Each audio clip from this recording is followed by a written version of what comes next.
Iran যদি সত্যি যুক্তরাষ্ট্রকে ভয় দেখাতে চায় তাহলে আমেরিকাকে নয়, সৌদি আরব, আমিরাত আর কাতারের তেল ক্ষেত্র উড়িয়ে দেওয়ার হুমকি দিল কেন? এর উত্তর লুকিয়ে আছে বিশ্ব অর্থনীতির এমন এক দুর্বল জায়গায় যেটা বন্ধ হয়ে গেলে তেলের দাম রাতারাতি আকাশ ছুঁতে পারে আর চাপে পড়ে যেতে পারে পুরো বিশ্ব। একবার ভাবুন তো, শত্রুতা যদি হয় যুক্তরাষ্ট্রের সঙ্গে, তাহলে হুমকিটা তো যুক্তরাষ্ট্রকেই দেওয়ার কথা, তাই না? কিন্তু ইরান বারবার সৌদি আরব, সংযুক্ত আরব আমিরাত আর কাতারের নাম নিচ্ছে কেন? এই তিন দেশ কি এতটাই গুরুত্বপূর্ণ যে তাদের তেল ক্ষেত্রে আগুন লাগলে আমেরিকার গায়েও আগুন লেগে যাবে? আর এই সংঘাতের আঁচ কি সত্যিই আমাদের বাংলাদেশ পর্যন্ত এসে পৌঁছতে পারে? এসব প্রশ্নের উত্তর জানবো আজকের এক্সপ্লেইনারে। সঙ্গে আছি মৌসুমী সুলতানা।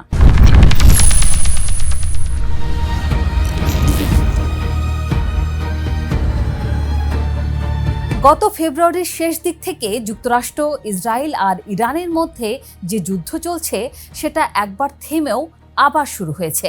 আর এমন ঘটনা ঘটেছে একাধিকবার। জুন মাসে দুই পক্ষ শান্তির একটা কাঠামোতেও সই করেছিল। তেলের দামও তখন কিছুটা কমে এসেছিল, কিন্তু সেই শান্তি বেশি দিন টেকেনি। জুলাইয়ের শেষে এসে আবার লড়াই শুরু হয়। আর এখন খবর আসছে যে ইরানের জ্বালানি অবকাঠামোতে নতুন করে হামলার কথা ভাবছেন মার্কিন প্রেসিডেন্ট ডোনাল্ড ট্রাম্প। ঠিক এই খবর পাওয়ার পরই পাল্টা হুমকি দিয়েছে ইরান। তারা বলেছে, আমেরিকা বা ইসরায়েল যদি আবার নতুন করে হামলা করে তাহলে সৌদি আরব, আমিরাত আর কাতারের তেল গ্যাস স্থাপনা পুড়ে ছাই হয়ে যাবে। এখন আসল প্রশ্নে আসা যাক। যুক্তরাষ্ট্রে সরাসরি হামলা করা ইরানের জন্য প্রায় অসম্ভব একটা কাজ। In the heart of the city rises a destination built for greatness. International Convention City, Bosundhara. Life takes a new course. মাঝখানে আটলান্টিক মহাসাগর, ঘরের কাছে যুক্তরাষ্ট্রের বিশাল সামরিক ঘাঁটি নেই, আর সরাসরি আমেরিকান ভূখণ্ডে আঘাত হানার মতো ক্ষেপণাস্ত্র প্রযুক্তি বা নৌশক্তিও ইরানের হাতে নেই। তাছাড়া এমন কিছু করলে যুদ্ধ পুরোপুরি অন্য মাত্রায় চলে যাবে। ইরানের টিকে থাকাই তখন প্রশ্নের মুখে পড়বে। তাই ইরান একটা অন্য পথ বেছে নিয়েছে। সরাসরি যুদ্ধ নয়, বরং প্রতিবেশীদের জ্বালানি স্থাপনাকে টার্গেট করে গোটা বিশ্ব অর্থনীতিকে অস্থির করে দেওয়ার হুমকি। অনেকটা আমাদের দেশের সড়ক অবরোধ করে দাবি আদায়ের আন্দোলন করার মতো। যার কাছে দাবি তার ঘরে তালা ঝোলাচ্ছে না, বরং জনদুর্ভোগ তৈরি করে দাবি আদায়ে তার উপর চাপ তৈরি করার চেষ্টা করছে। আর একটা বিষয় না বললেই নয়, শুধু তেল ক্ষেত্রই নয়, সৌদি আরব, কাতার, আমিরাত সহ উপসাগরীয় দেশগুলোর বিপুল পরিমাণ তেল ও গ্যাস বিশ্বের বাজারে যায় হরমুজ প্রণালী দিয়ে। এই সরু জলপথ দিয়েই বিশ্বের সমুদ্রপথে পরিবাহিত তেলের প্রায় 1/5 যাতায়াত করে। তাই শুধু তেল ক্ষেত্রে হামলার আশঙ্কায় নয়, এই পথ বন্ধ হয়ে যাওয়ার ভয়ও বিশ্ববাজারে আতঙ্ক ছড়িয়ে দেয়। কারণ হরমুজে কোনো সমস্যা মানেই বিশ্বজুড়ে জ্বালানি সরবরাহে বড় ধরনের ধাক্কা। এবার একটু চিন্তা করুন, সত্যি যদি এই স্থাপনাগুলোতে হামলা হয় তাহলে কি ঘটবে? এখন প্রশ্ন হলো, ইরান নিজেও তো মুসলিম দেশ, তাহলে সৌদি আরব, আমিরাত আর কাতারকেই কেন হামলার জন্য বেছে নিল ইরান? কারণ এই তিন দেশ বিশ্বের জ্বালানি বাজারের মেরুদণ্ড। সৌদি আরবের ঘাওয়ার তেল ক্ষেত্র বিশ্বের সবচেয়ে বড় প্রচলিত তেল ক্ষেত্র। বিশ্বে যত তেল সরবরাহ হয় তার প্রায় 5% বেশি একাই যোগান দেয়। আর তার সঙ্গে আছে আবকাইক আর খুরাইস প্রক্রিয়াকরণ কেন্দ্র, যেগুলো মিলে প্রতিদিন 7 মিলিয়নের বেশি ব্যারেল তেল প্রক্রিয়া করে। আমিরাতের জাকুম তেল ক্ষেত্র আর রোয়াইস শোধনাগার, এই দুটো বিশ্ববাজারের জন্য অত্যন্ত গুরুত্বপূর্ণ। আর কাতারের নর্থ ফিল্ড আর রাস লাফান, এই দুটো মিলিয়ে বিশ্বের তরলীকৃত প্রাকৃতিক গ্যাস বা এলএনজি বাণিজ্যের প্রায় 20% নিয়ন্ত্রণ করে।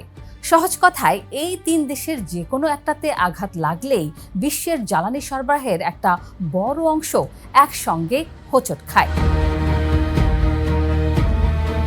এবার একটু চিন্তা করুন, সত্যি যদি এই স্থাপনাগুলোতে হামলা হয় তাহলে কি ঘটবে? প্রথমে উৎপাদন কমে যাবে, তারপর বাজারে আতঙ্ক ছড়িয়ে পড়বে, বিনিয়োগকারীরা ভয় পেয়ে তেল কিনতে ছুটবে, দাম বাড়তে শুরু করবে হু হু করে। 2019 সালে যখন সৌদি আরবের আবকাইক আর খুরাইস স্থাপনায় ড্রোন হামলা হয়েছিল, তখন রাতারাতি সৌদি আরবের প্রায় অর্ধেক তেল উৎপাদন বন্ধ হয়ে গিয়েছিল, যা ছিল বিশ্বের মোট সরবরাহের প্রায় 5%। সেই একটা হামলায় তেলের বাজারকে কাঁপিয়ে দিয়েছিল। এখন কল্পনা করুন, যদি সৌদি আমিরাত আর কাতার 3টি দেশেই একসঙ্গে হামলা হয় তাহলে পরিস্থিতি কতটা ভয়াবহ হতে পারে। তেলের দাম বাড়লে জাহাজ ভাড়া বাড়ে, পণ্য পরিবহনের খরচ বাড়ে, আর সেই খরচ শেষ পর্যন্ত গিয়ে পড়ে সাধারণ মানুষের বাজারের ব্যাগে। খাবারের দাম বাড়ে, বিদ্যুতের বিল বাড়ে, মূল্যস্ফীতি লাগাম ছাড়া হয়ে যায়। চলতি বছরের জুলাই মাসে যুক্তরাষ্ট্র ইরান সংঘাত নতুন করে জোরালো হওয়ার পর ব্রেন্ট ক্রুডের দাম প্রায় 20% বেড়ে গিয়েছিল। আর ঠিক এখানেই লুকিয়ে আছে যুক্তরাষ্ট্রের ওপর চাপ তৈরির কৌশল। যুক্তরাষ্ট্র নিজে অনেকটা তেল উৎপাদন করে ঠিকই, কিন্তু তেলের দাম তো নির্ধারিত হয় বিশ্ববাজারে, শুধু আমেরিকার নিজস্ব বাজারে নয়। তেলের দাম বাড়লে আমেরিকার পাম্পেও গ্যাসের দাম বাড়ে, শেয়ার বাজারে অস্থিরতা তৈরি হয়, আর মূল্যস্ফীতির চাপ সরাসরি গিয়ে পড়ে সাধারণ ভোটারের ওপর। জ্বালানির দাম বাড়লে যে কোনো সরকারের জনপ্রিয়তার ওপর টান পড়ে। এটা যুক্তরাষ্ট্রের রাজনীতিতেও সত্যি।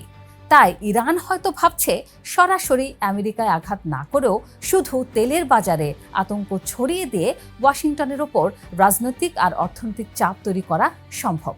তাহলে এটাকে ঠিক কি বলা যায়? এটাকে অনেকে বলছেন প্রতিরোধমূলক হুমকি। মানে ইরান বোঝাতে চাইছে, তুমি আমাকে ছুলে আমিও তোমার বন্ধুদের ছাড়ব না। কেউ কেউ আবার একে বলছেন অর্থনৈতিক যুদ্ধের একটা রূপ, যেখানে বোমার বদলে অস্ত্র হয়ে উঠেছে তেলের দাম।